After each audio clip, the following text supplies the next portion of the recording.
ভাইয়া আপনার এই নাম্বারে আমার 20 টাকা চলে গেছে, প্লিজ প্লিজ আমার এখনই খুবই দরকার, যদি দিয়ে দিতেন। কাব্য নিজের ফোনটা হাতে তুলে নিয়ে অনেকটা অবাক হয়ে গেল।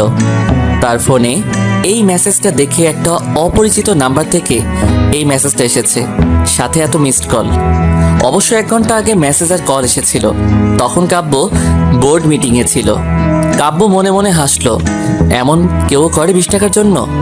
নিশ্চয়ই কোনো বাচ্চা হবে। কাব্য অপরিচিত নাম্বারটাও ফোন দিল। রিং হওয়ার সাথে সাথে ফোনটা কেউ রিসিভ করলো, জানি কেউ অধীর আগ্রহ নিয়ে বসেছিল এই ফোনের অপেক্ষায়। কাব্য হ্যালো বলার আগেই অপর পাশ থেকে একটি মেয়েলি কণ্ঠ ভেসে আসলো। তার কণ্ঠের সুরটা এত শ্রুতিমধুর যে কেউই তার কথা শুনে না দেখে প্রেমে পড়ে যাবে।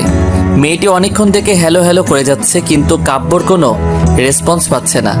এই প্রথম কোনো মেয়ের কিছু একটা তার ভালো লাগলো। জি বলুন। আসলে ভাইয়া আপনার ফোনে না আমার 20 টাকা চলে গেছে, আমার এক্ষুনি খুবই দরকার টাকাটার, যদি ফেরত বলতে লোড দিয়ে দিতেন। জি, 20 টাকা লোড দেওয়া আমার কাছে কোনো বড় কথা না, কিন্তু আপনি মাত্র 20 টাকার জন্য একটা অজানা নাম্বারে মিস কল দিয়েছেন এতবার। মাত্র? আপনার কাছে মাত্র হয়েছে? আপনি জানেন 20 টাকা দিয়ে কি কি হয়? না, জানি না কি কি হয়, বলুন তো। ফেসবুক এমবির প্যাক কিনা যায়, আর 25 মিনিটও তো কেনা যায়।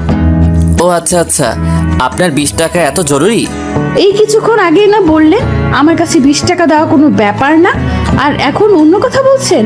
হো, বুঝেছি, কি বলছিলেন? আপনি ওই টাইপের ছেলে। কোন টাইপের? আপনি আসলে একটা ছ্যাঁচড়া ছেলে। কি? আপনি আমায় কি বললেন? শোনেননি, আমি আপনাকে ছ্যাঁচড়া বলেছি, ছ্যাঁচড়া। এই মেয়ে, আপনি বাড়াবাড়ি করছেন এবার। আই ছেলে, আপনি বাড়াবাড়ি দেখলেন কি? আমি যদি আমার 20 টাকা না পাই